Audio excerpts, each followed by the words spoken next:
Assalamualaikum warahmatullahi wabarakatuh. Jumpa lagi dengan saya Yudi Nardi, dosen daring. Ini sekarang kita di mata kuliah Design Thinking pertemuan kedua ya tentang cakupan project atau project overview dan design brief.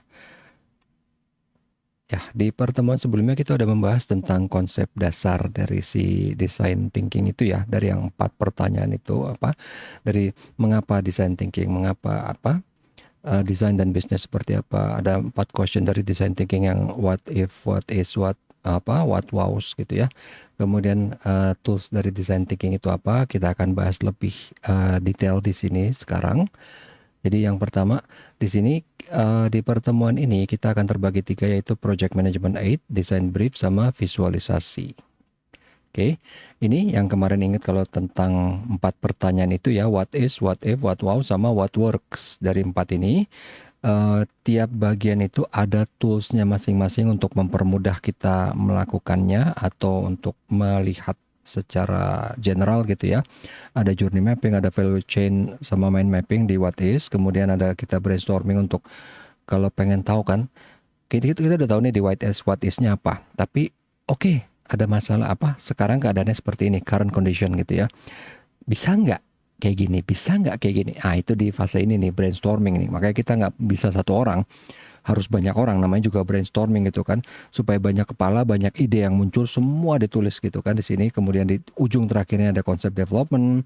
Kemudian di sini kita pilah-pilah dari brainstorming ini yang banyak ini, mana nih yang bikin wow, ya kan? Terus kita lihat di sini assumption testingnya dulu, bener apa enggak? Maksudnya gimana? What if kita udah bikin kan? Gimana kalau gini? Gimana kalau gini? Gimana kalau gini? Pilih semua yang bikin wow. Nah, yang bikin wow-nya itu kan sesuai asumsi kita kan. Bener nggak nih wow-nya itu yang kita rasakan nanti wow juga di calon pembeli. Ya dong, itu penting banget dong. Kalau misalnya, wah bagi kita wow, tapi ternyata pas dijual gagal gitu kan. Nggak wow dong sebenarnya bagi orang. Makanya kenapa nih perlu banget assumption testing. Kemudian juga rapid prototyping. Ingat nggak waktu itu mengenai kasus menyedihkannya BlackBerry karena dia telat banget gitu kan. Jadi yang penting itu di sini adalah cepat. Jadi idealnya sih cepat dan sempurna, tapi itu nggak mungkin di dunia ini kan. Jadi cepat tapi nggak apa cukup bagus, bagus banget. Oke, kayak Apple, tapi kan akhirnya semua orang yang di situ menderita gitu kan. Cuman yang penting adalah assumption testingnya benar dan cepat rapid prototyping. Jadi begitu kita langsung keluarin prototipenya, orang ya dimanapun juga, orang siapapun juga, kalau cuma diomongin, dia mungkin ada ini nggak ada pendapat nggak ada kekurangan nggak ada oke fine fine aja gitu kan. Begitu barang udah dipegang di tangan, baru tuh orang pada nyanyi pasti kan. Gede ya, berat juga ya, layarnya kurang terang ya, wah ini anu gitu tuh. Makanya kenapa ini penting banget di sini rapid prototyping. Oke, begitu ini udah selesai gitu kan, udah bikin prototype yang beneran apa ya, final prototype, baru kan kita coba di orang beneran. Ya maksudnya kayak customer focus group discussion gitu atau apa gitu kan. Kasih tes dulu sebelum bener-bener launching gitu kan. Karena ini melibatkan semakin banyak orang semakin baik gitu kan. Ya tapi jangan banyak banget, malah biayanya gede banget kan. Coba dulu undang beberapa orang yang emang kita tahu dia kompeten atau bagus atau emang apa mewakili dari target market kita gitu kan. Kasih lihat, nanti dia pasti akan punya pendapat. Tapi nanti kita akan ada apa cara untuk memilihnya, nggak orang sembarangan orang gitu. Jadi kita pilih kalau nggak salah nanti itu ya, nanti di pertemuan berikutnya pengguna yang ekstrim. Jadi emang benar-benar kalau dia pakai itu emang yang dia kasarnya gini nih. Kalau kalau kamera jangan kasih cuman ke orang biasa gitu kan, ke anak apa orang kerja, anak kuliah enggak. Kasih misalnya nih contohnya ke fotografer National Geographic gitu. Karena di pengguna yang ekstrim, dia benar-benar tahu yang dia perluin apa. Dia perlu baterai seberapa besar misalnya, untuk berapa lama alasannya apa. Jadi kenapa makanya di sini nggak sembarangan gitu kita pilih customer co-creation gitu kan. Kemudian nanti begitu udah dapat input, baru kan kita iterasi kan. Oke, ada yang perlu diperbaikin lagi, mungkin ntar balik ke sini atau gimana. Itu tadi penjelasan singkat nih untuk ini. Dari semua ini, itu juga harus visualisasi. Maksudnya gimana? Di tiap langkah di nomor ini 2 sampai 10 ini semuanya tuh harus bisa di dirasakan oleh indera. Dalam hal ini mungkin visualisasi itu yang paling penting. Tapi selain visualisasi juga yaitu adalah mungkin indera tangan ya. Berat apa enggak? Kalau kasusnya handphone kan masalah tuh kalau berat banget ya enggak. Kalau kamera mungkin enggak terlalu, karena orang yang udah pengen beli EOS 1 dia nggak terlalu peduli sama berat. Contoh tadi di kamera fotografer National Geographic kan, EOS 1 nggak terlalu peduli di berat. Karena apa? Emang dia butuhnya high quality lensnya, image processing bla bla bla gitu loh. Jadi di visualisasi ini penting banget. Kasarnya gini, ini yang gampang aja deh. Kalau ada perusahaan bikin handphone yang baterainya gede banget, dia pasti akan menonjolkan itu secara visual.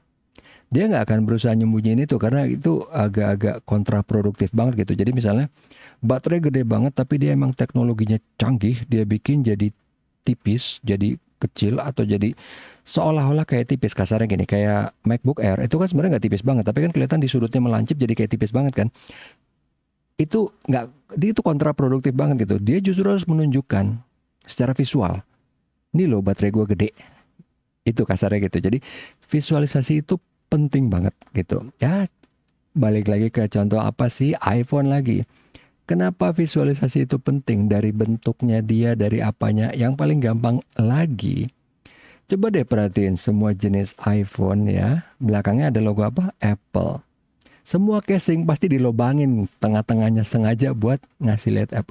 Itu menunjukkan bahwa visualisasi itu penting banget gitu kan. Walaupun kita bagi yang Android kan nggak pernah tuh ada yang sengaja dilobang-lobangin gitu kan. Walaupun kalau di Android mungkin beda gitu ininya ya, visualisasinya bentuknya beda gitu. Dia bentuknya mungkin dari sudut, dari mungkin layar melengkung atau apa gitu. Oke, lanjut. Dari yang pertemuan sebelumnya kita udah ngebahas seberapa susahnya si iPhone 1 itu keluar sampai bikin 2 tim gitu ya. Yang pertama membuat iPod lebih powerful atau mengecilkan Macintosh gitu kan. Dan akhirnya yang menang adalah option yang kedua gitu. Tapi kita nggak bahas ini detail, ini cuma overview-nya aja. Kemudian ini yang tadi kita udah sempat bahas mengenai dari 4 pertanyaan itu tadi kan. What is, what if, what work, what wow, sama what works-nya. Jadi kalau kita lihat pertama kali di sini journey mapping-nya, kita ngeliat kan what is nih ya. Oke, apa yang mau kita bahas? Apa yang mau kita bikin? Apa yang mau kita sempurnakan? Pertama dilihat ininya dari journey mappingnya. Journey mappingnya itu apa? Misalnya apa ya? Handphone, jangan handphone lagi ya. Terlalu sering saya pakai contoh handphone sih. Lampu deh ya, lampu LED misalnya nih ya. Ini yang simple kan, produk lampu LED kan simple banget ya. Maksudnya bagi awam ya, simple kan. Oke, lampu LED kita mau lihat apa nih masalahnya. Ya nggak? Misalnya ini contoh aja ya. Wah, bagus tapi harganya terlalu mahal. Yang lain udah nggak apa-apa. Ya lampu kan bentuknya udah dong gitu doang. Nggak mungkin dibikin kotak, walaupun mungkin juga sih. Anggaplah misalnya ini kita nggak ngelihat dari sisi yang lain. Cuman oke, desain nggak apa-apa, nggak ada masalah, semua nggak ada masalah. LED gitu ya. Harga nih cuman yang mahal ya kan. Harga, oke. Yang lain nggak apa-apa. Kita buat ini simpel aja ya. Harga doang nih. Gimana nih? Oke, jadi berarti kan kita pengen nurunin harga di sini. Nah, kita tinggal lihat ke sini kan, ke value chain ya. Bisa nggak sih harga kita turunin? Kita lihat dari supplier gitu kan. Bisa nggak nih dikurangin lagi harganya? Misalnya harga apa sih? Harga LED-nya, harga besinya, harga plastiknya, cara pembuatannya bisa nggak dibikin lebih efisien, bla bla bla gitu kan.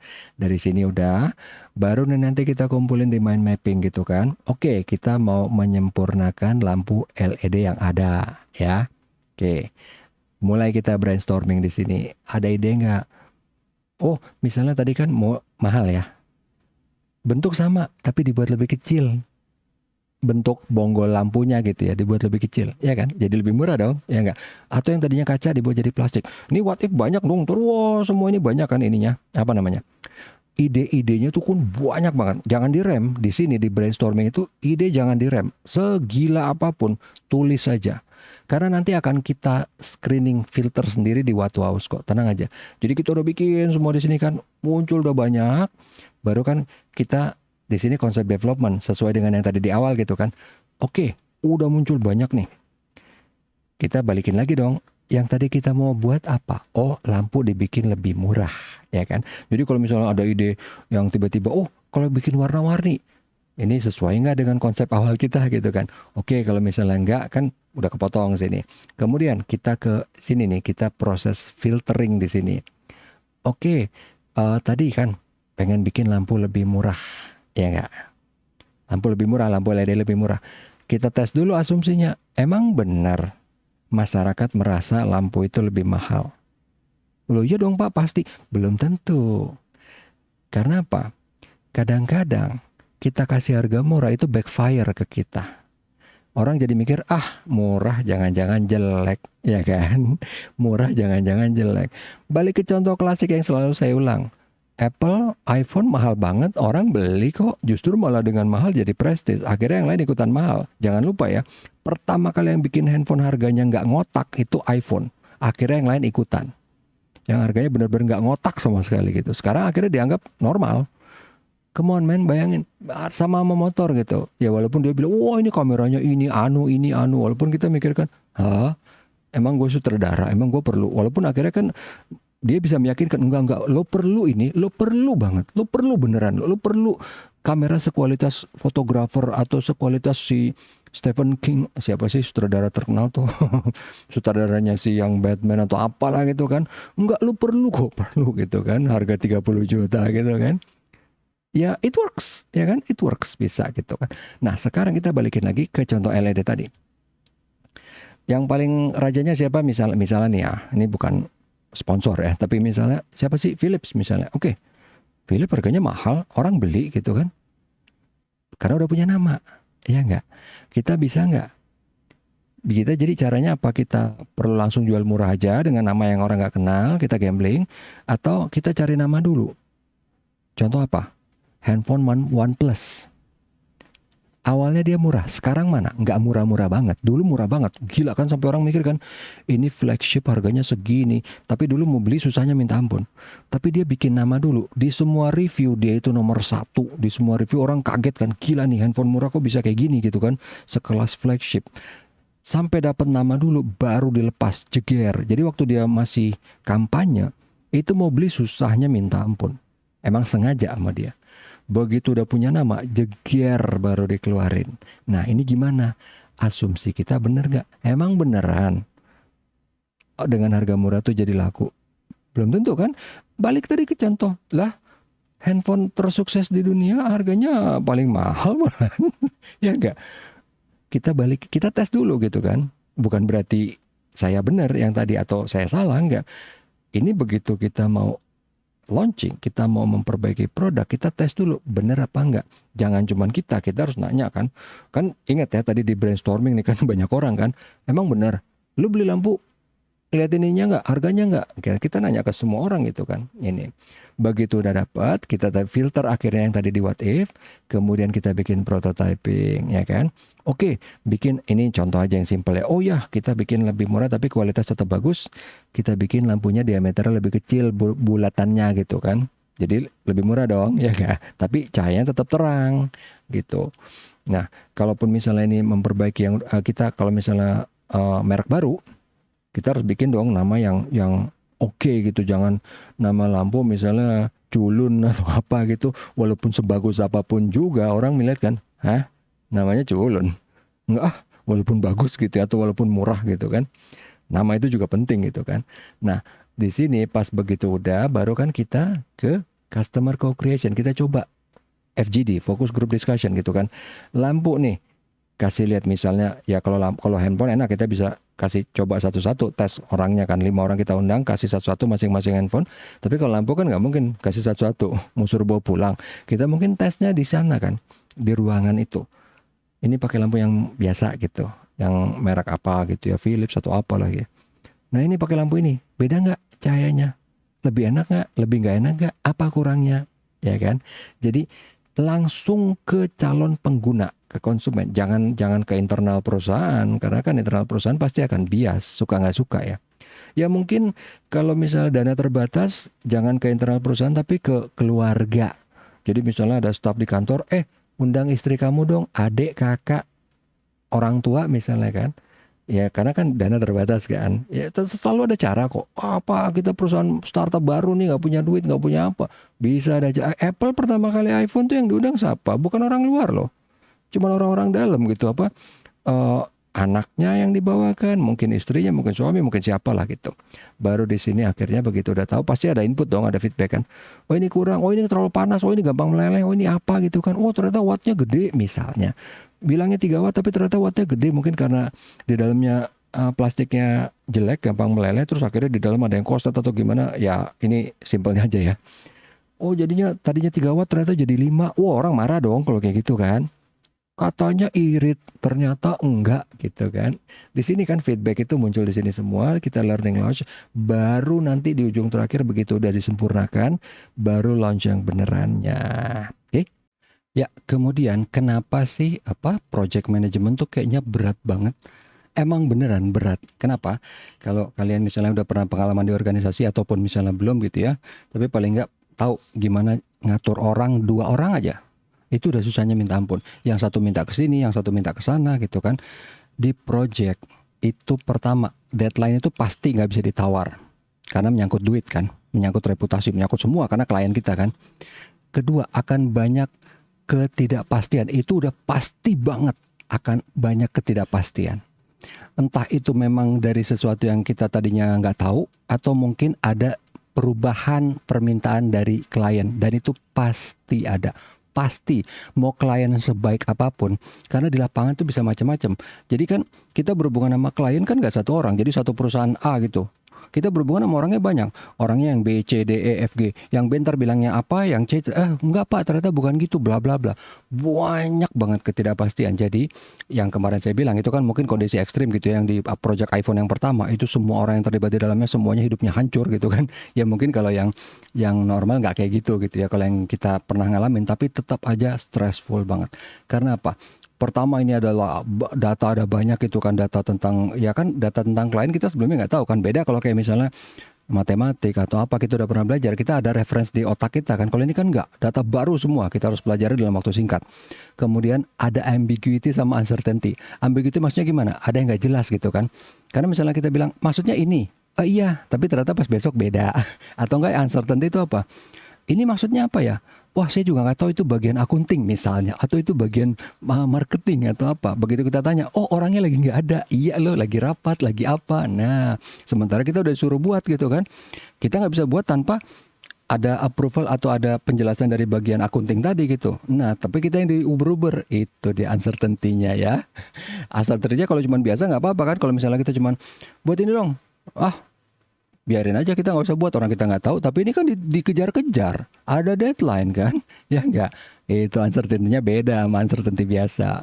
Kemudian ini ada eksternal sama internal partner, yang kayak tadi saya bilang, kita kliennya perusahaan A, tapi di perusahaan itu ada banyak orang, ada banyak departemen, dan belum lagi kalau kita harus kerja dengan vendornya dari perusahaan A juga, ada banyak lagi kan orangnya. Itu kenapa namanya project itu semuanya under pressure dari deadline sama resource constraints ya dong. Karena ya kali gitu kita bisa bilang, oh bikin apa payment gateway yang baru gitu buat PTA gitu. Oh ya pak, biayanya 11.000 triliun. Oh tamparin gitu kan. Mahal benar, udah sana cari yang lain aja gitu. Pasti kan misalnya pun kita bilang berapa nih, 100 juta. Wah mahal banget, walaupun sebenarnya itu udah murah, tetap aja pasti kan gitu, dia akan sok-sok kaget, waduh gila mahal banget, bah gitu kan. Padahal kita bilang kan, ya elah ini udah murah banget gitu kan, tapi tetap aja resource constraint pasti ada. Wah pak, kalau perusahaan gede, jangan salah, perusahaan yang gede banget itu lebih pelit. Karena apa? Dia udah biasa main di lapangan, dia udah tahu harganya, dan dia udah tahu banyak yang ngantri yang mau ngerjain. Jadi lu kalau nggak mau ya udah, ini banyak gue pilihan lain gitu, oke? Lanjut. Nah, di sini kita lihat apa ininya ya, sekilas dari, kalau tadi kan di atas kita udah lihat toolsnya nih ya, journey mapping sampai dengan learning launch. Kita ngelihat di sini secara singkat dia diawalinya dengan apa sih, waktu kita mau ke proses what is itu, kita diawali dengan design brief. Jadi maksudnya gimana? Kan kita mau lihat nih ya, contoh yang gampang ya, handphone lagi ya. Oke, kita mau apa? Bikin baru atau kita mau memperbaiki yang udah ada gitu. Jadi misalnya Xiaomi Redmi Note 7 mau bikin yang 8 nih ceritanya ya kan. Itu bukan bikin baru kan, memperbaiki yang udah ada. Desain briefnya biasanya kalau Redmi Note itu kan ada kaidahnya, harus nggak mungkin beda banget dong antara 7 sama 8 gitu kan. Walaupun ya, wah bikin yang breakthrough, yang benar-benar baru, tapi pasti akan ada design principles-nya yang sama. Ya balik ke iPhone lagi. iPhone dari tahun jebot sampai sekarang itu logo buah-buahan di belakang itu masih tetap ada, bahkan dipamer-pamerin gitu kan. Itu termasuk desain brief kan, ya enggak? Atau mungkin yang pakai aluminium yang sekarang udah ganti jadi stainless steel gitu kan. Itu dia contohnya. What if kita mengawali what if itu pakai desain kriteria. Karena apa? Di sini nih yang gampang kan. Kita baliknya ke yang Redmi Note aja dulu. Redmi Note, kita udah tahu dong, misalnya 7 mau bikin ke 8 atau 8 ke 9, whatever gitu ya. Kita udah tahu Redmi Note tipe yang kayak apa. Kita nggak akan mungkin tiba-tiba bikin Redmi Note yang folding. Kenapa? Karena sekarang folding masih mahal banget. Redmi Note itu bukan dari sisinya Xiaomi itu bukan tipe yang termahalnya. Kalaupun mau bikin folding, pasti yang dibikin yang Mi-nya dulu, ya enggak? Desain kriterianya. Jadi hampir nggak mungkin, walaupun mungkin nanti kalau folding udah sangat memasyarakat gitu ya mungkin. Tapi sekarang nggak mungkin Redmi Note tiba-tiba bikin folding. Kecuali kalau misalnya tiba-tiba ada di teknologi yang murah gitu ya, mungkin. Karena kan apa?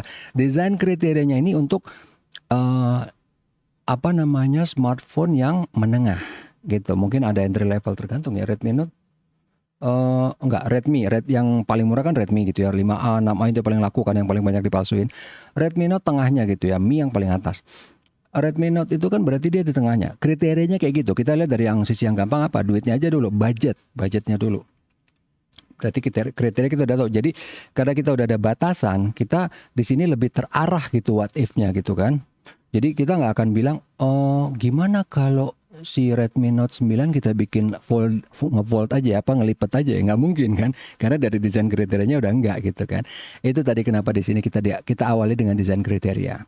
Kemudian yang what wows, Pak ini kan udah formal nih kan, desain brief, desain kriteria, kenapa di sini napkin pitch? Karena ini kita bikin banyak kan. Ini kan brainstorming. Dari sini ke sini prosesnya itu kan lama. Orang di sini kayaknya udah jenuh. Jadi entah mungkin pengen rapat di kafe atau di mana yang lebih informal, bisa ketemu banyak orang. Jadi idenya bisa lebih fluid, bisa lebih mulus. Itu biasanya makanya kita pakai ini yang informal nih. Napkin pitch artinya kita cuma pakai secari kertas. Oret-oretan gitu kan dari what if itu. Mana yang kita pakai, mana yang enggak, mana yang kita pakai, mana yang enggak. Wah, baru sebarin ke orang-orang gitu kan. Sambil mungkin lagi di kafe atau mungkin lagi di coworking facilities gitu ya. Oke, sambil lihat ya, terus baru ini dari hasil brainstorming tadi kita lihat di what wow-nya yang mana gitu. Jadi kenapa di sini kayaknya lebih informal gitu ya? Karena di sini udah capek nih. Kenapa nggak dipaksain aja formal? Bisa, tapi nanti kreativitas nggak keluar. Itu maksudnya kenapa di sini kok kayaknya ini informal gitu kan? Oke. Kemudian berikutnya di sini begitu kita udah tahu dari if-nya, kita dari filter menjadi yang wows-nya apa aja. Kemudian dari wows itu kan nggak mungkin semua bisa gitu kan. Mungkin dari teknologi, mungkin dari budget, mungkin dari identity produknya, ya kan, kayak tadi Redmi Note harusnya nggak boleh folding dulu gitu kan, sebelum Mi-nya folding dulu gitu. Jadi di sini ada learning guide-nya apa, supaya nanti begitu udah sampai ke dites ke FGD, ke focus group discussion, kita harus make sure bahwa yang kita undang itu dia tahu kenapa Xiaomi ngeluarin Redmi, kenapa ngeluarin Redmi Note, kenapa ngeluarin Mi. Dia harus bisa bedain minimal dari harga. Dia udah tahu. Jangan sampai yang dikasih itu yang beneran Xiaomi apaan ya? Jangan gitu. Karena kita mau feedback mereka kan. Beda kalau misalnya memang kita lagi ngetes pasar. Jadi misalnya Xiaomi lagi mau bikin spin-off yang namanya Poco, masih awal banget nih, itu boleh orang yang beneran nggak tahu. Tapi kalau ini di tengah-tengah kita mau improving, harus yang udah tahu. Makanya di sini kan kita waktu bikin learning guide, karena kita mau bikin nanti begitu kita kasih, ini orang harus minimal udah tahu nih yang dia expect untuk si Redmi Note apa, ya kan? Kebayang dong, kita mau kasih prototype Redmi Note berapa gitu ya. Ini orang hardcore kebiasaan pakai iPhone. Kebayang nggak? Pasti itu feedbacknya jelek semua. Walaupun itu ada gunanya, cuman eh, nggak maksimal gitu. Karena kan feedbacknya pasti jelek semua. Yang semua orang pun udah tahu, nggak usah dikasih tahu. Siapapun udah tahu. Kameranya jelek, iyalah Redmi Note dibanding iPhone pasti jelek sampai kapanpun. Harganya juga beda jauh gitu kan. Jadi makanya kenapa di sini ada yang namanya si learning guide itu maksudnya. Oke. Nah, si Project Management 8 itu tadi, kalau tadi kan di sini mana tadi ya? Ini kan toolsnya ya. Ini Project Management 8-nya untuk ngebantu kayak ngasih framework gitu ya, guidance-nya. Dia bukan design tool, iya pasti. Dia bukan untuk generating atau testing ideas. Dia cuma untuk buat starting point aja. Ini untuk mengkomunikasikan protokol yang nge-link dengan proses design thinking ke si project management structure. Jadi di sini ini kan toolsnya yang buat helpernya. Ini tuh kayak starting pointnya. Starting pointnya. Jadi supaya kalau gambaran yang gampang ya, bayangin gini. Orang mau balapan, dia nggak perlu tahu ini harus kecepatan berapa, aturan apa, harus pakai celana apa, baju apa, warna apa. Yang penting dia tahu, oke, startnya di sini. Udah, that's it. Gampang kan logikanya? Jadi starting pointnya di mana? Yang kayak tadi di sini kan bahwa oke, kita mau menyempurnakan Redmi Note. Berarti kita udah tahu Redmi Note sebelumnya kayak apa. Kita mau bikin lebih bagusnya di mana? Ya enggak? Jangan gitu kan Redmi Note 7 tadinya menengah gitu, tiba-tiba dong Redmi Note 8-nya itu di atasnya iPhone 14 gitu kan. Bagus sih emang, orang jadi bingung. Orang akan jadi bingung. Kalau pengen tahu contoh kebingungan yang sangat menyedihkan itu apa? Sony Xperia, handphone Sony Xperia itu bagus banget. Tapi coba kalian lihat penamaannya itu dia kayaknya nggak mau banget gitu diketahuin orang. Nama tuh bingung. Kalau kita yang logika yang gampang gini, Redmi Note 7, Redmi Note 8, 8 berarti lebih baru dari 7 kan? Nah, kalau Sony Xperia gimana? Pertama Sony Xperia One, ONA, ONE ya. Terus One X. Terus ganti lagi Z. Terus ganti lagi XZ, terus XZ1, terus Z1, terus Z2.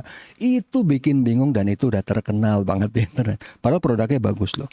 Cuman orang jadi bilang kan, rese susah banget ngafalinnya. Nokia atau mungkin sekarang yang Samsung itu logikanya masih ada kan. Galaxy M51 itu lebih jelek dibanding 52, M52.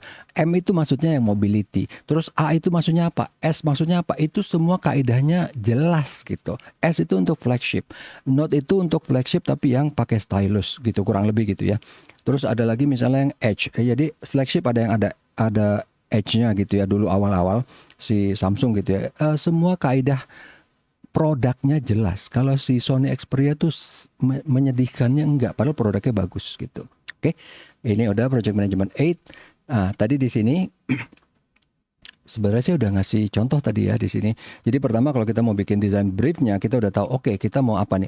Mau bikin yang baru kayak Poco dari awal misalnya dari ada Xiaomi terus mau bikin yang spin off-nya kayak Poco atau mungkin dari merek lain yang bikin Realme atau apa gitu kan. Kita design briefnya udah ada. Kemudian di sini ada kriterianya dong, ya kan? Oke, kriterianya apa? Budget berapa? Jadi ini bukan berarti budget project secara keseluruhan kita tentuin di awal, enggak. Tapi ini kita mau bikin handphone budget berapa? Bukan angka ya. Yang ballpark aja. Entry level, tengah-tengah, mid range, atau flagship. Atau flagship killer. Beda lagi. Flagship itu yang 30 juta, 20 juta kan. Flagship killer itu harganya di bawah, tapi dia tanda kutip bisa nantangin flagship. Tapi gini, kalau kita mau lihat detail lebih jauh, fitur smartphone tuh ada banyak, ada ratusan. Yang namanya flagship killer itu cuman yang fitur mainstreamnya aja yang bisa dibilang bisa menantang flagship. Tapi dari anggaplah nih fitur smartphone ada 100. Si flagship killer itu cuman bisa nantang di 20 fitur atau 10 fitur. Yang kelihatan aja mungkin layar AMOLED gitu kan. Atau mungkin chipsetnya Snapdragon Gen 8 versi 4 misalnya gitu kan. RAM-nya 16 GB misalnya. Tapi yang lainnya enggak. NFC misalnya nggak ada, UFC-nya misalnya cuma pakai yang UFS-nya cuma pakai versi 2.1 atau mungkin pakai eMMC. Pak, itu teknis banget. Memang. Kalau kita udah masuk ke dunia yang berbau teknis kayak handphone, itu untuk bisa menghasilkan produk yang sukses, kita harus tahu perintilannya karena kita bisa bagi-bagi. Ini yang disukain konsumen yang mana nih. Bukan berarti kita harus belajar, walaupun emang mau nggak mau kita harus belajar. Tapi kita belajar itu bukan karena doyan, karena kita harus tahu nih, dari 100 fitur smartphone, yang disukain konsumen untuk entry level apa, untuk mid range apa, untuk flagship apa. Anggaplah kalau untuk entry level yang paling gampang, fitur nggak neko-neko, harga ya nggak. Walaupun mungkin ada fitur heboh yang tapi bisa nggak mahal gitu kan. Apa sih misalnya? RAM. RAM dibikin gede banget walaupun sebenarnya itu bukan RAM, bukan random access memory, tapi apa, ngambil bagian dari storage. Tapi kan orang awam nggak tahu dong, ya nggak? Kayak gitu. Itu desain kriteria. Nah, kemudian baru di sini kan kenapa dibikin agak less informal di sini. Jadi dari desain kriteria kita udah bikin wow yang banyak pakai brainstorming. Kita bikin napkin pitch kan, kita sebarin ke teman-teman sambil ngobrol ngopi gitu kan. Ini gimana nih? Bagus gak nih kira-kira? Yang ini gimana? Dari wow yang tadi ya, daftar wow yang banyak. Oh ini nggak bisa nih karena suppliernya bla bla bla, nggak bisa atau mahal atau apa gitu ya. Oh yang ini udah nggak ada nih kemarin, pabriknya tutup misalnya loh ya, ini yang simpel aja ya. Atau mungkin yang ini mahal nih, nggak, ini nanti produknya harganya jadi di atas, misalnya anggaplah mid range itu 2 juta. 2-3 juta lah ya, yang simpelnya. Wah enggak nih, ini harganya bisa jadi 5 juta nih kalau pakai watt wow yang ini nih, kalau pakai apa faktor yang ini misalnya. Oke, jadi kan di sini makanya kenapa napkin pitch itu banyak. Jadi satu secari kertas itu isinya mungkin cuma berapa baris, kita omongin, baru ntar ambil lagi berapa baris, omongin lagi berapa baris, omongin. Less informal, karena apa? Disinilah sangat diperlukan kreativitas. Jadi makanya tidak terlalu formal supaya otak itu bisa keluar tuh efek artistik sama kreativitasnya. Kalau di sini kan formal nih, lihat aja bentuknya kan. Kalau ini nggak formal gitu maksudnya. Barulah nanti dia mengeluarkan learning guide untuk bikin yang what works-nya gitu. Untuk bikin mulai starting untuk apa, mengerjakan prototype awal gitu. Oke? Itu dia tadi maksudnya. Oke, kemudian berikutnya kita akan melihat untuk desain brief ya. Ini ada guidelines atau petunjuk gimana cara kita bisa membuat desain brief yang efektif. Jadi di sini pertama kita bikin overview-nya dulu. Kayak tadi kan kita mau apa? Kita mau menyempurnakan Redmi Note 7 menjadi 8 atau kita mau bikin spin-off yang baru gitu ya. Overview dulu di sini secara singkat. Kemudian kita cover scope-nya apa? Supaya, karena kan namanya waktu sama budget terbatas kan, kita cover scope-nya. Jadi misalnya, oke, menyempurnakan Redmi Note 7 ke 8 gitu ya. Apanya aja yang mau disempurnakan? Karena kan kita udah dapat feedback dong dari 7 ke 8 kan, feedbacknya apa. Even kalaupun misalnya yang baru, pasti kita juga udah punya feedback nih. Misalnya mau bikin Poco gitu ya, dari Xiaomi waktu mau bikin Poco, dia kan pasti udah punya feedback nih. Apa sih kekurangannya Redmi Note atau Mi atau mungkin handphone lain? Apa sih yang dipengenin orang yang belum tercover, yang belum dilayanin oleh handphone lain, ya kan? Kita cover scope-nya, nggak mungkin semua gitu kan? Nggak mungkin semua, pasti ada kita konsentrasinya di mana gitu. Scope-nya apa aja?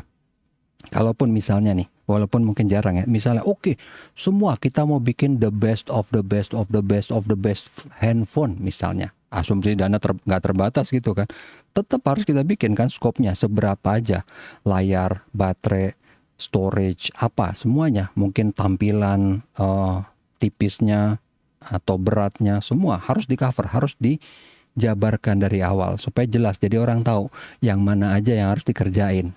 Karena kalau bilang pokoknya semuanya deh biar bagus, nggak jelas kan, bingung orang kan. Tapi dijabarkan secara jelas. Kalau emang semua apa aja gitu. Kalau emang sebagian apa aja. Kemudian define the audience. Ini juga penting karena apa nih? Misalnya gini, kita contoh yang tadi, kita mau Redmi Note 7 ke 8 mau menyempurnakan. Kita harus udah tahu dong, yang make Redmi Note 7 siapa, ya kan? Supaya kita bisa tahu nih. Ini ada hubungannya dengan ke yang atas di sini. skopnya. Audiensnya siapa, yang bakal beli siapa. Ini juga nanti sangat berguna kalau kita mau bikin prototype kan. Kita mengundang orang untuk feedback atau focus group discussion ya. Jadi kita tahu audiensnya itu siapa gitu. Oke. Kemudian kita juga harus tahu di sini competitionnya kita siapa. Jadi Redmi Note 7 misalnya competitionnya Realme atau siapa gitu ya. Kita udah harus tahu di kompetisi kita, di kompetitor yang jelek apanya. Mungkin kita bisa sempurnakan di situ, ya enggak? Atau mungkin dari kita sendiri yang jelek apanya, yang di kompetitor udah ada. Jadi kita bisa sempurnakan juga, gitu kan? Itu contohnya mungkin tanda kutip terlalu gampang. Kita contoh lain yang waktu itu saya pernah kasih juga di kelas ya. Kopi. Waktu itu orang mau bikin kopi, aduh udah banyak yang hebat-hebat. Ada Starbucks, ada kopi jago, ada kopi kenangan, ada kopi janji jiwa gitu kan. Tapi orang kepikir gitu kan, oke, ini udah ada kompetisi. Apa yang mereka belum punya? Lokasi kan. Oh di sini, bagi yang dekat rumah dekat, tapi bagi yang jauh, jauh kan. Kan nggak mungkin bikin di semua tempat, mahal kan. Akhirnya dibikin apa? Kopi jago kan. Dia jemput bola, dia pakai motor. Sekilas kayaknya kompetisinya kayak Starling. Enggak juga, produknya beda. Starling murah banget. Ini kopi jago mau bikin sedikit lebih tanda kutip premium, tapi jemput bola, ya kan? Begitu dia udah tahu kompetitornya, dia udah lihat kan, kelemahan utama dari kompetitor apa? Lokasi kan? Mau bikin lokasi sestrategis mungkin tetap aja. Kopi jago bisa jemput bola kemana-mana kan? Itu dia maksudnya. Jadi even walaupun awalnya kelihatan, aduh kopi nggak mungkin lah, udah banyak gitu, udah pemain gede, udah banyak. Buktinya kopi jago laku banget. Saya pelanggan setia gitu kan. Ini maksudnya understand competition. Kemudian kita juga harus set specific goal. Ini sebenarnya nggak cuma di design thinking, di mana-mana kita harus set specific goal. Mau kuliah, orang lagi mau enroll untuk tes, untuk sertifikasi, atau kita harus set specific goal kan. Budgetnya berapa, waktunya berapa lama, itu yang penting kan. Oke, tadi kita udah set di atas nih kan, scope-nya apa. Di sini juga harus ada goals dong. Kita misalnya tadi scope-nya, kita cuma mau benerin layar sama baterai. Oke, budget berapa, waktu berapa lama, sampai menghasilkan prototype awal, sampai kita ngundang orang untuk ngasih feedback, sampai kemudian kita ngundang lebih banyak orang untuk focus group discussion. Ya nggak? Harus jelas ini.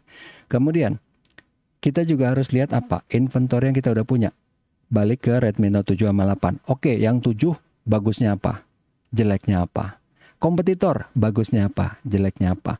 Jadi yang kita udah punya. Jadi kita nih mau mau menyempurnakan atau mau nambahin fitur baru? Sama sebenarnya menyempurnakan juga kan. Jadi menyempurnakan tuh bisa jadi misalnya layarnya, katakanlah misalnya nih, layar IPS biasa, tapi tadinya 60 Hz kita bikin 90 Hz. Nggak ada yang berubah kan? Ya maksudnya berubah, fiturnya berubah, tapi tetap IPS. Atau IPS kita mau ganti jadi AMOLED, ya kan? Tapi jadi mahal. Sementara Redmi Note 7 dikenal karena bagus dan murah. Udah kena AMOLED, pasti jadi mahal. Bisa nggak dibikin lebih murah? Cari supplier yang murah, atau mungkin AMOLED-nya yang nggak sebagus Galaxy S24 Ultra misalnya gitu kan, ya nggak? Oke. Kemudian yang ketujuh, set schedule-nya. Karena di sini ini pasti berhubungan dengan goal sama ini kan. Begitu kita udah tahu budgetnya berapa, waktunya berapa, kita udah tahu nih misalnya dari sini nih. Oke, budget misalnya ya, budget 1 miliar gitu kan. Waktu 1 tahun. Nah, dalam 1 tahun ini kita harus lebih potong-potong dong. Ini misalnya 1 tahun di sini ya. Kita harus bikin milestone kan. Di 6 bulan udah harus ngapain. Di 3 bulan udah harus ngapain. Di 9 bulan udah harus ngapain, ya enggak? Harus ada schedule yang harus jelas. Karena begitu jelas kita udah tahu kita on track atau enggak gitu. Ini kenapa harus ada yang namanya schedule. Kemudian di sini, oke, tadi budget kan. Pak, tadi kan bukannya awal udah di sini nih. Memang di lapangan semua itu nggak pasti. Ingat ya, kita udah tentuin dari awal asumsi nih ya. Udah ditentuin, harga bisa berubah, informasi bisa berubah. Supplier yang tadinya kita tahu murah ternyata tutup. Barang ternyata nggak ada. Jadinya lebih mahal. Jadi again di sini tetap kita determine budget lagi, walaupun dari awal sini kita udah punya gambaran garis besar, tetap exactly-nya berapa. Ini pun waktu kita tentuin exactly tetap akan berubah. Ingat, uncertainty. Jadi walaupun kita udah bikin, wah ternyata nambah. Bukan cuman masalah, oh AMOLED harganya 500.000 misalnya ya, spare partsnya. Enggak, kadang-kadang masalah teknis. Kita cuman mikir ganti layar AMOLED. Ternyata harus ada lagi spare part yang ditambahin. Kita nggak kepikiran di awal. Nambah lagi biaya. Ini makanya determine budget ini yang paling panik gitu di sini ya, karena duit kan. Tadinya kita, karena budget itu pasti bengkak. Kita nggak ngomongin cuman yang rumit kayak tadi handphone, smartphone ya. Kita ngomongin project aja, itu budget pasti nambah. Karena tanya aja kalau mungkin dari sisi klien, oh iya nih mana sih gini. Budget bisa nggak nambah kalau semuanya statis dari awal. Pasti harga segini. Lah orang emak-emak beli sayur di pasar aja minggu ini 3.000, minggu depan 3.100, ya kan? Itu baru hal yang kecil. Itu nggak ada yang berubah loh. Ya kan? Pemerintah nggak berubah, penjual nggak berubah, emak-emak nggak berubah, harga berubah aja dong, ya kan? Gitu. Jadi tetap ini, walaupun bilang enggak dong, harusnya bisa, nggak bisa. Di project manapun juga nggak bisa, kecuali dari awal kita emang bikin ada buffer, gitu.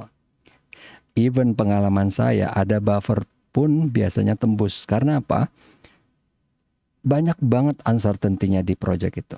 Oke, kemudian di sini terakhir baru kita rangkum ini semua jadi yang namanya design brief. Oke.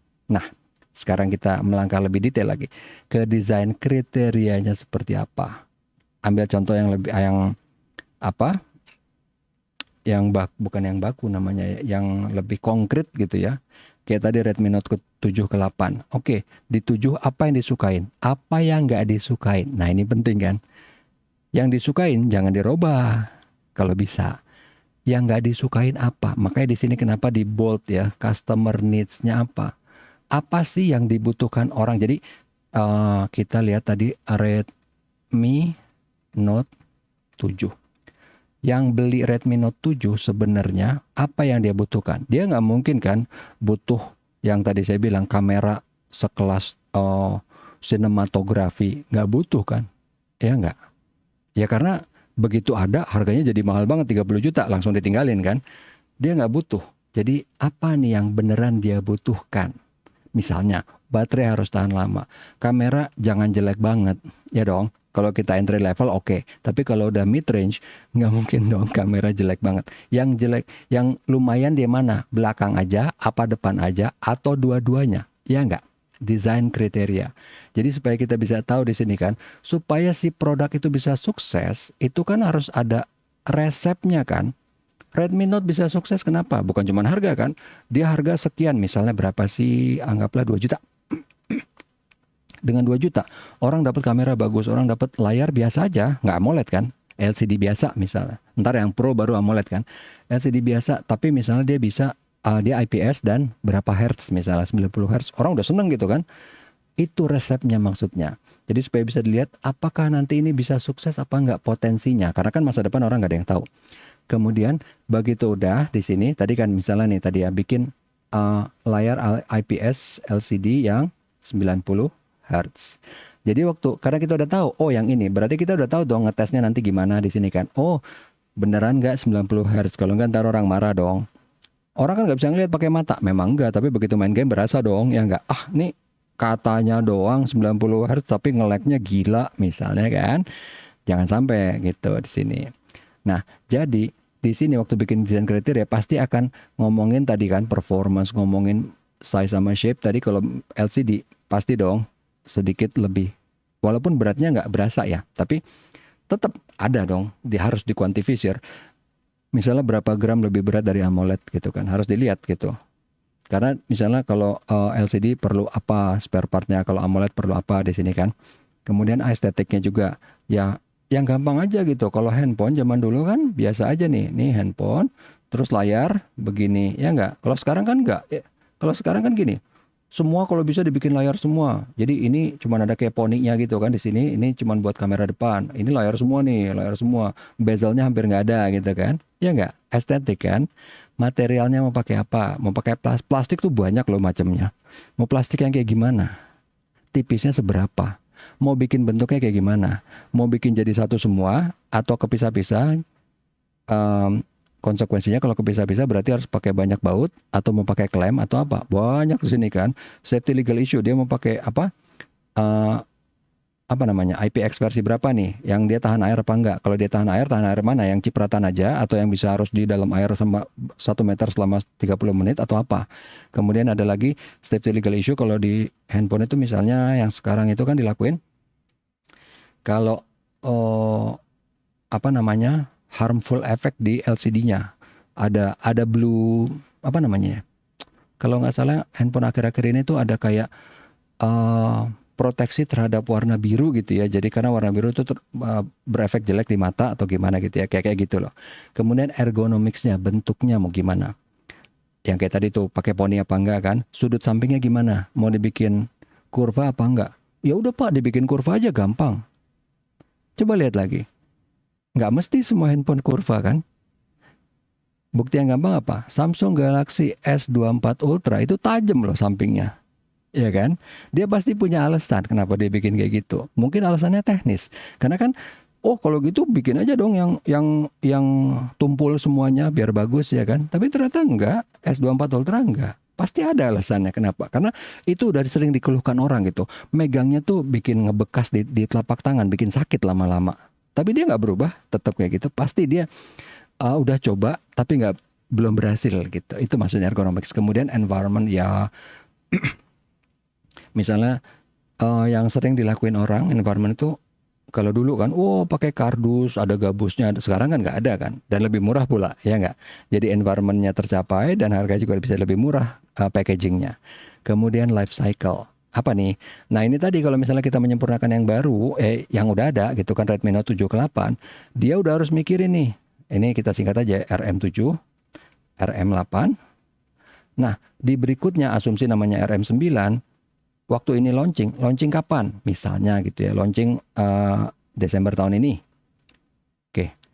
Kemudian RM9-nya udah mulai mau dibikin. Walaupun mungkin belum tahu seperti apa, tapi udah tahu nih kapan dia harus muncul untuk merecycle yang ini.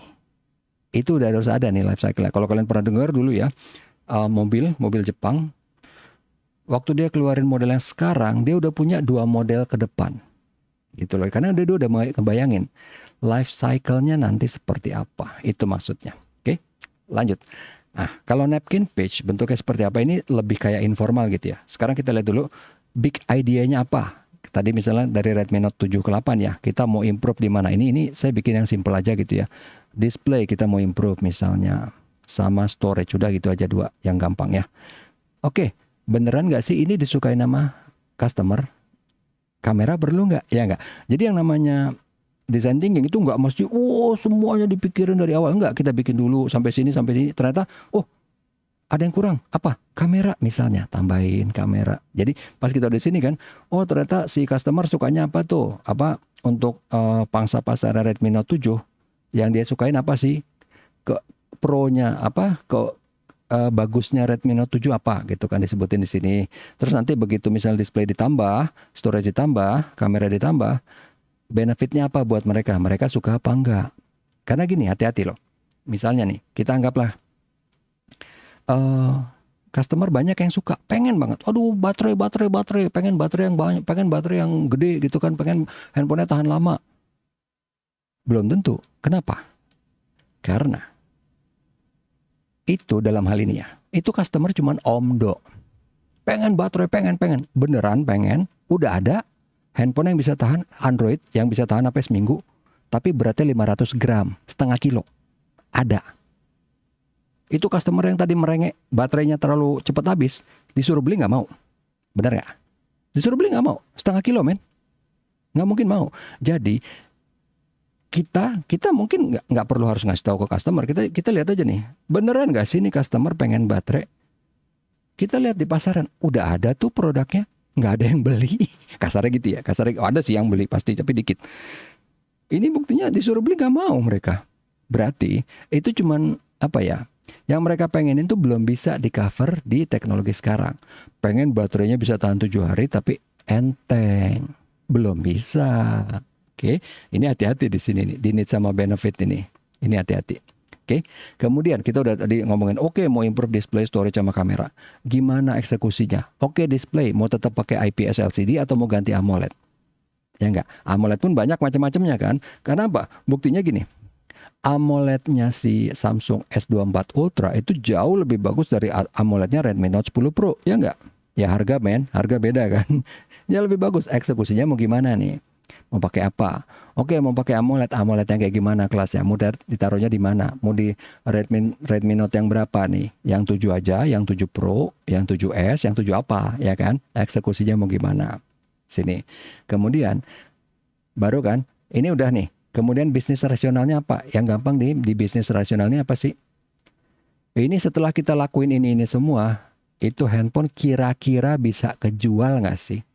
Orang beli nggak sih? Itu maksudnya. Kenapa di sini harus hati-hati? Balik ke tadi contoh baterai. Niat kita baik. Wah, Redmi Note 8 dibikin karena orang dia dengerin tuh orang, waduh, pengennya baterai seminggu. Dibikinlah Redmi Note 8.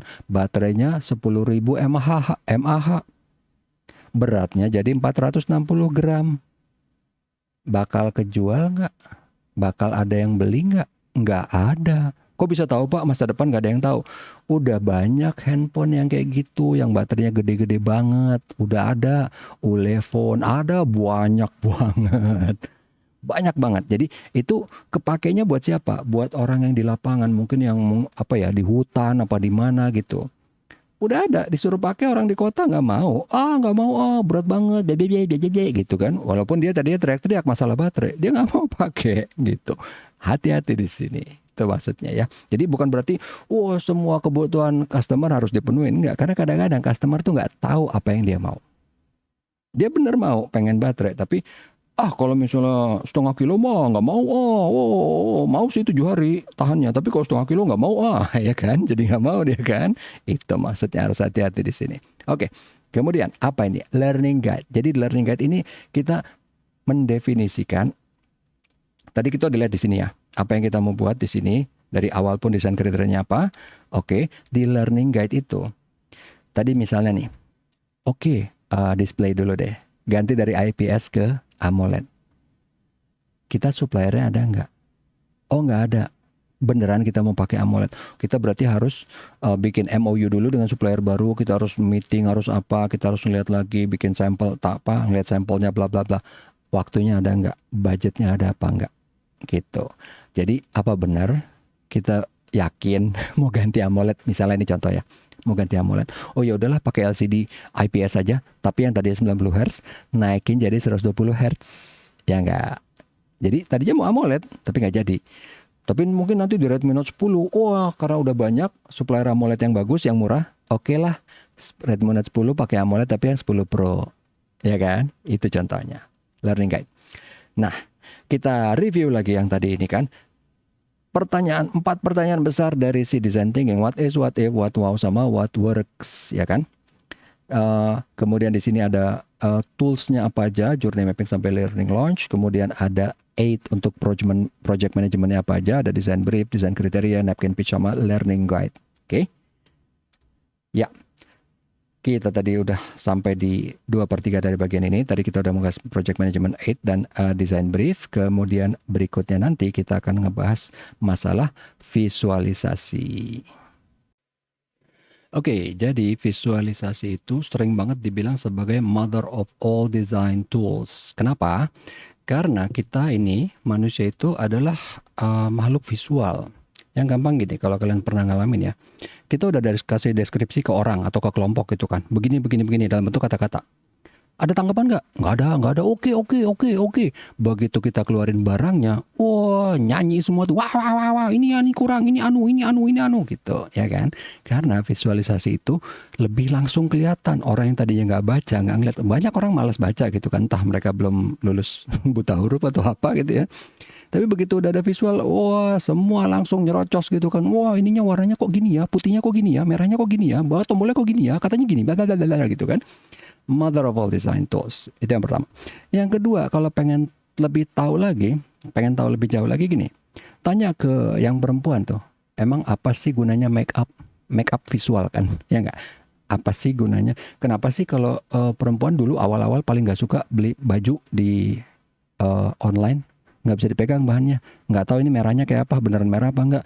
Begitu dilihat di layar bagus, begitu nyampe merahnya beda gitu kan. Ya kalau bagi saya yang cowok kan merah ya merah aja gitu, tapi bagi cewek kan beda nih, merah anu, merah ini, merah itu gitu kan, merah Ferrari, merah bata, merah marun, merah pink, baby pink, whatever lah itu ya.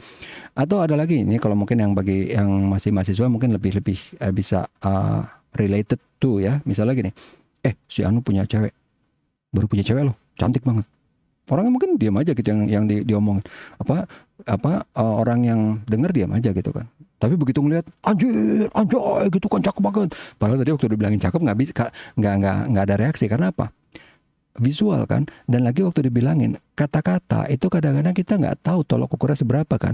Karena kalau cuma bilang kata-kata orang kan cakep, semana. Tolok ukur orang beda-beda kan, ya enggak. Makanya kenapa visualize itu mother of all design tools. Jadi begitu udah divisualisasikan, kayak gini contohnya, baru tuh kelihatan. Kalau tadinya kan, wah bikin lampu apa yang etnis gitulah. Oh oke, keren. Begitu ngeliat, kok kayaknya biasa ya desainnya. Kok kayaknya anu ya, kok kayaknya terlalu rumit ya yang ini. Ya ini kayaknya biasa ya. Ini kayaknya terlalu rumit ya. Kalau lampunya ntar pecah gimana, bla bla bla bla gitu kan. Atau yang ini susah nggak ntar gantinya. Bikinnya susah nggak, bla bla bla gitu kan. Ini pakai apa nih? Rotan apa kayu? Kok bisa dibelangungin gini? Apalah gitu kan segala macam.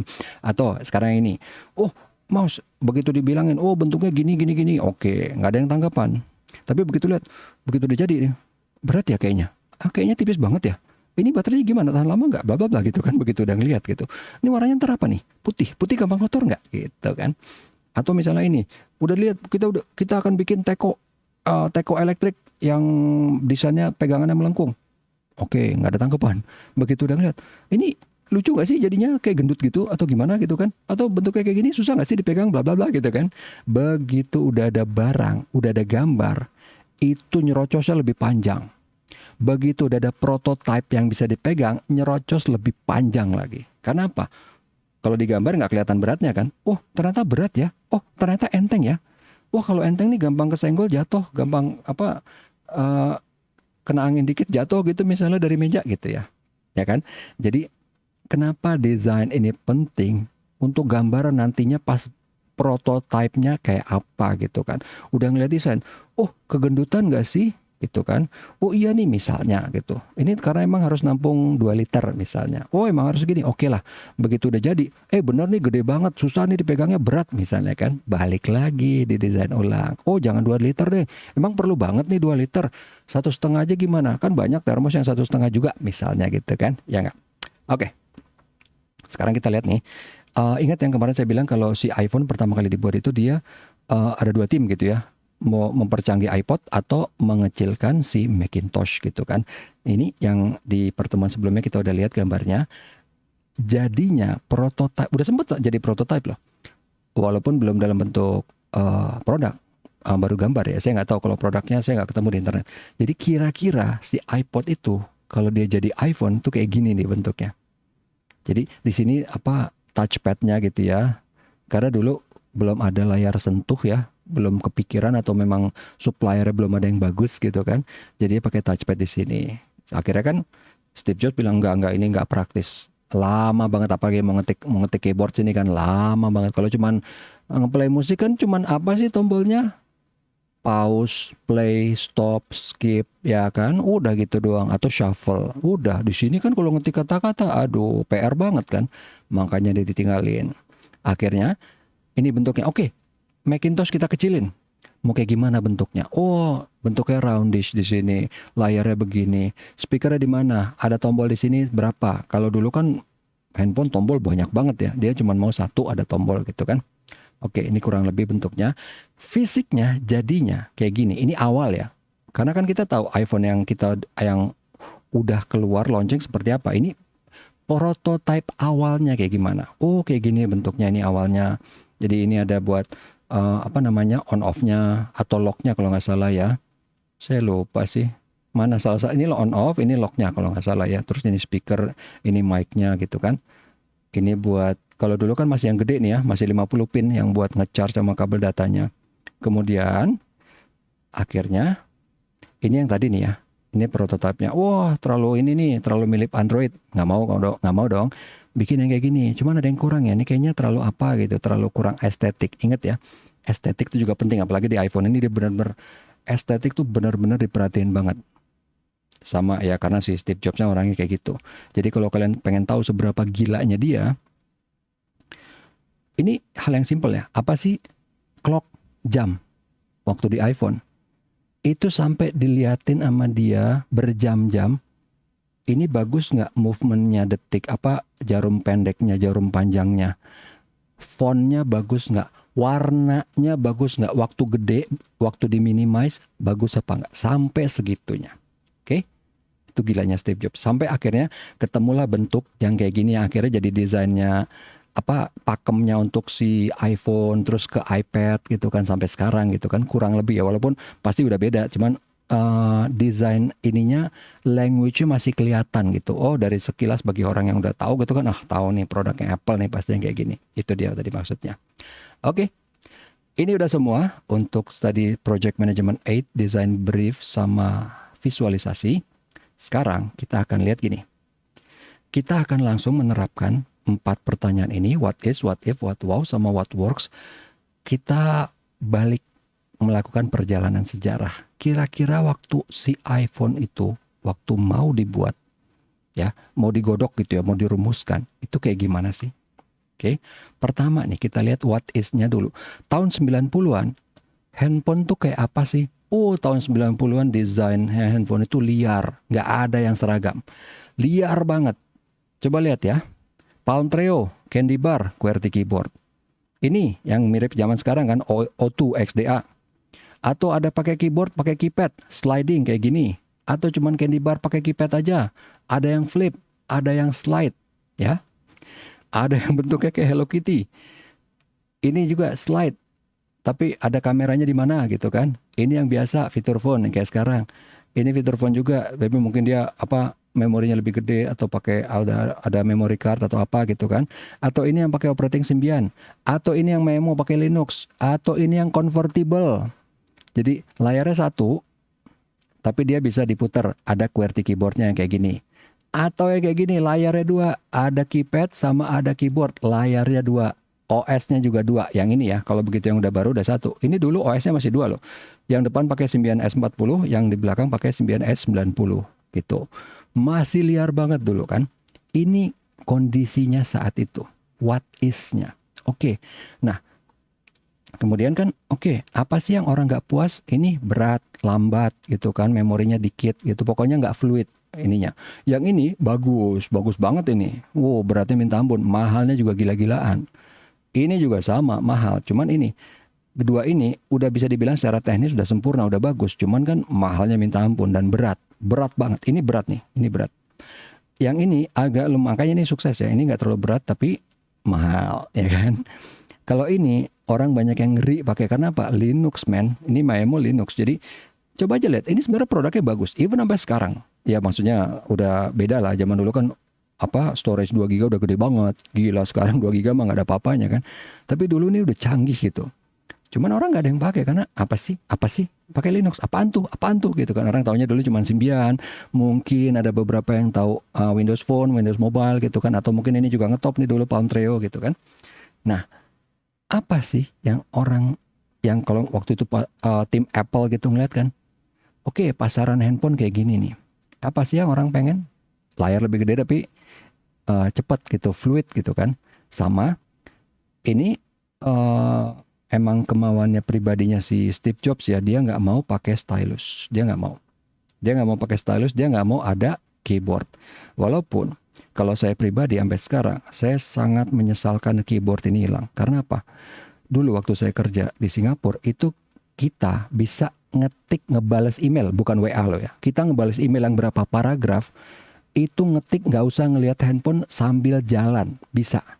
Sekarang nggak bakal bisa mau pakai Android. Ya Samsung Galaxy S24 Ultra mau pakai iPhone 14 Pro Max nggak bakal bisa, pasti ada salahnya. Kalau ini itu akurat, 100% akurat. Karena kita sering, jadi nggak cuma saya. Kenapa dulu BlackBerry Treo ini ngetop banget? Karena kita bisa bukan ngebalas WA ya, ngebalas email yang berparagraf-paragraf kita bisa.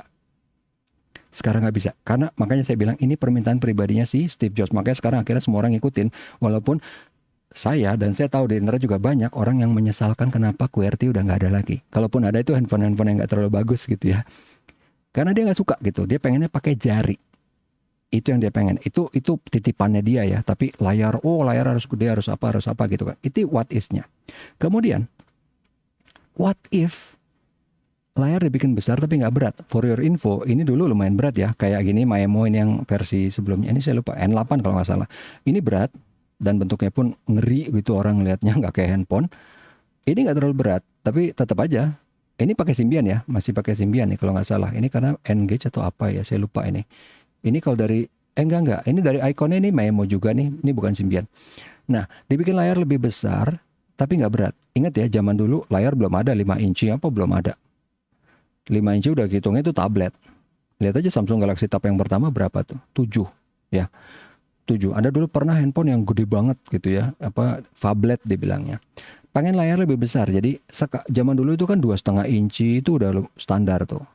Input lebih cepat dan akurat tapi nggak pakai stylus. Permintaan pribadinya Steve Jobs kan, nggak mau pakai stylus, tapi nggak mau pakai keypad sama keyboard. Voice recognition dulu masih jelek banget. Oke, what if bisa nggak sih? Ini voice nggak bisa, teknologi belum memungkinkan. Ini nggak mau, ini nggak mau, ini nggak mau. Tapi gimana cara ini? Dua ini kan? Oke, what if? Nah, untuk input yang akurat, itu lama prosesnya. Karena apa? Dulu teknologi layar LCD masih yang pakai resistif gitu ya. Emang harus pakai kuku atau pakai stylus. Emang belum ada Pak kapasitif? Udah ada. Belum akurat, sama kayak sekarang. Cuman yang bikin sekarang lebih akurat tuh softwarenya. Jadi makanya waktu itu tuh lama ya prosesnya ini. Pakai apa nih? Pakai kapasitif yang zaman dulu tetap jelek. Mereka belum kebayang kan pakai software. Sampai akhirnya ada salah satu staff di Apple yang dia tangannya terkilir. Dia nggak bisa pakai mouse, dia pakai gesture pad kayak gini. Eye gesture. Jadi sekarang kalian tahu kan kenapa Apple namanya semua pakai eye. Ini dibeli sama dia nih. Sehingga semua namanya sekarang pakai i kan. iMac, iPhone, i apalah gitu kan. Ini eye gesture pad tadinya perusahaan sendiri dibeli. Jadi ini bisa membuat touchpad itu lebih friendly di mobile gitu kan. Pointing pakai ini idenya yang diambil ya. Jadi nggak semua. Ini kan dia kalau ini pinchingnya cut. Kalau di Apple kan pinching itu zoom out gitu ya. Zoom in, zoom out kan. Scrollnya ini. Tapi ide ini yang didapat. Oh, bisa tuh kita pakai nggak satu jari, kombinasi 2, kombinasi 3, gerakan jari. Itu ide yang dia pakai. Tapi karena teknologi waktu itu belum hebat ya, ini prototipe awal. Gila nggak? LCD masih gede banget nih kan, lihat nih masih pakai PCB, masih pakai apa. Ini pad yang tadi ini, itu belum built-in di LCD-nya. Masih kepisah ada sendiri di sini. Jadi masih ntar ada lagi touchpad-nya di sini. Segede layar. Oke. Jadi nggak apa-apa, bukan berarti itu produk akhir. Si tim Apple dan Steve Jobs pengen lihat dulu, bener nggak sih gue bisa mengoperasikan semua aspek dari handphone ini pakai jari aja. Jangan salah, karena zaman dulu udah ada tablet Windows, udah ada tablet handphone yang layar semua kayak tadi O2 ya, udah ada, tapi harus pakai stylus. Ada juga Samsung Omni yang pakai jari, tapi itu nggak bisa mengoperasikan semuanya pakai jari gitu. Ada bagian-bagian yang fontnya masih kecil, tombolnya masih kecil. Jadi hal-hal sepele sebenarnya, tapi nggak kepikiran loh dulu gitu. Oke, ini prototipe awal. Pengen tahu dulu bisa nggak sih jari aja dipakai? Karena zaman dulu belum ada yang melakukannya kan. Jadi pengen tahu dulu bisa apa nggak. Begitu udah bisa, kan? Baru nanti kan, oh diperkecil, oh dibikin lebih integrated atau gimana. Kemudian dilihat nih, what wow-nya apa? Yang pertama kan, oke, bikin layar yang lebih gede. Itu kan pasti heboh kan, kelihatan langsung visual kan. Input yang lebih cepat sama akurat. Ini kerasa. Mungkin orang lihat nggak terlalu langsung heboh, tapi Dengar-dengar kan, oh iya handphone lebih enak loh, lebih cepat, lebih anu dibanding dengan produk sebelumnya, dibanding dengan O2, dibanding dengan yang lain, Samsung Omni atau apa gitu kan. Lebih cepat, lebih akurat. Ingat yang di pertemuan sebelumnya kan, untuk bikin lebih cepatnya aja itu juga susah. Ada engine-nya di belakangnya, ada algoritmanya. Kemudian apa? Ini wow-nya juga nih. Ini sebenarnya kalau kita bagi orang IT ini cemen, ini sepele. Teman, ini yang bikin heboh semua orang. Waktu iPhone keluar, tiap kali saya lihat, pasti itu yang lagi dipraktekin apa? Pinching zoom-nya. Itu sebenarnya remeh banget. Sebelum itu udah ada si Samsung Omni, bahkan nggak pakai 2 jari, cuman pakai 1 jari. 1 jari tekan ke atas, itu zoom out, tekan ke bawah zoom in, atau kebalikannya saya lupa ya. Tapi pokoknya pakai 1 jari. Ini kan pakai 2 jari. Tapi itu gila banget, kemana-mana ngeliat, oh orang lagi cubit-cubit layar gitu kan, ngeliat. Ya kita yang orang IT ngeliat, apa sih? Cuman itu heboh. Bagi orang umum yang mayoritas itu heboh itu. Tiga ini udah bikin heboh, padahal ini secara teknis ini biasa banget gitu. Cuman orang nggak kepikiran aja, ini biasa banget secara teknis, cuman ini bikin heboh ini. Nah, ini yang susah nih, cepat dioperasikan dan fluid. Makanya kenapa ya, si Apple dia bukan cuma bikin OS kan, dia bikin chipnya juga. Jadi sehingga dua ini sangat-sangat efisien. Beda kan sama Android. Android OS-nya dari Google. Chipsetnya macam-macam kan, ada Exynos dari Samsung, ada Snapdragon dari Qualcomm ya kan. Belum lagi ada MediaTek pun ada yang Helio, ada yang apa gitu kan. Dan itu kombinasi chip yang dari third party ini sama ini belum tentu langsung nyambung gitu kan. Pasti ada bugnya. Kalau ini enggak, yang bikin sama, dibikin seefisien mungkin. Makanya kenapa zaman dulu awal-awal kan, si Android tuh RAM-nya harus 2 GB ke atas, sementara yang iPad ataupun iPhone itu 1 GB udah cepet banget. Karena dia sangat efisien di sini. OS sama chipnya tuh benar-benar ngobrol berdua. Kalau ini kan belum efisien. Layar resolusi tinggi pada zamannya loh ya, pada zamannya. Ingat ya, kalau saya nggak salah, iPhone pertama tuh 800 kali 454 kalau nggak salah ya. Pokoknya, aduh masih cemen banget ya. Sekarang kan udah berapa? Udah HD 1280 ke 720p, atau mungkin Full HD 1920 kali 1080, atau mungkin yang 2K 2160 gitu kan, atau mungkin yang 4K, udah ada kan yang 4K juga gitu. Layar resolusi tinggi. Ini visual nggak terlalu kelihatan sekilas, tapi kelihatannya apa?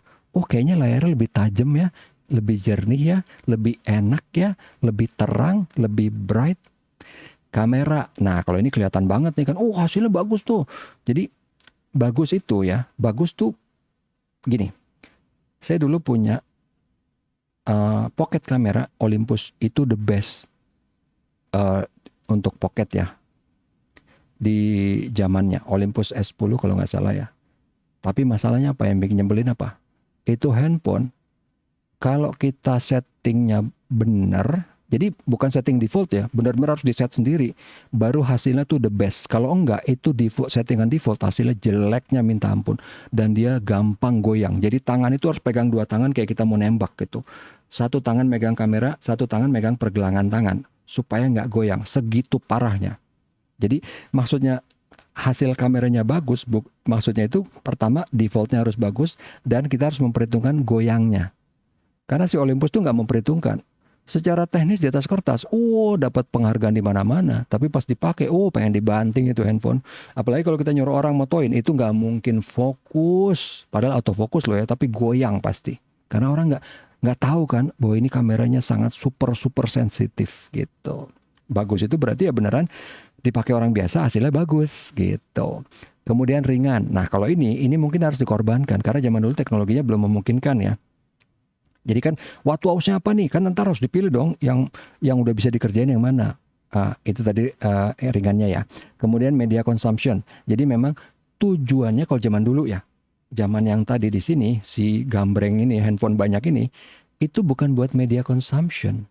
Benar-benar alat komunikasi. Makanya dulu bilangnya apa? PDA, Personal Digital Assistant, gitu kan? Bilangnya PDA. Orang belum kepikiran buat nonton karena apa? Baterai masih boros. Aduh, gue pakai nonton ntar gue nggak bisa ditelepon, nggak bisa nelpon. Tapi di sini udah enggak. Di sini udah untuk media consumption gitu karena baterainya cukup irit, cukup ya. Karena layarnya juga bagus. Nah, dari what wows ini Ini yang tadi saya bilang 3 hal itu ya. Pertama rubber band effect, ini udah ada sebenarnya dulu dan ini nggak aneh gitu. Pinch zoom yang saya bilang semua orang norak gitu ngelakuin. Padahal ini bagi kita ini teknis nih biasa aja.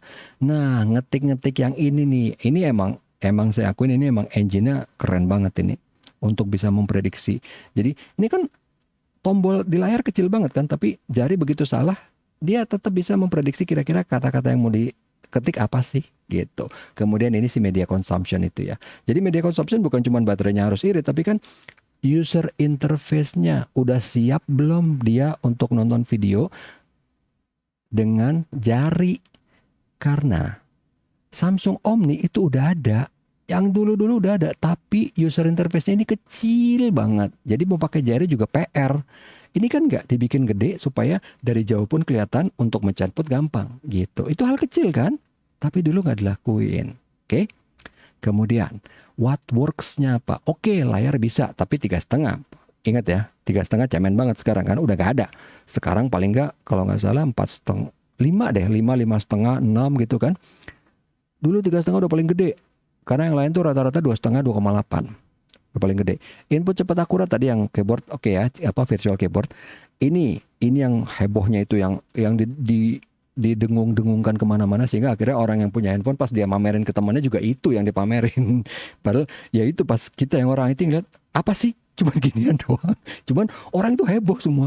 Aduh, cubit-cubit handphone, cubit-cubit layar gitu kan. Ada gambar nih, bisa digedein, bisa dikecilin, gitu kan.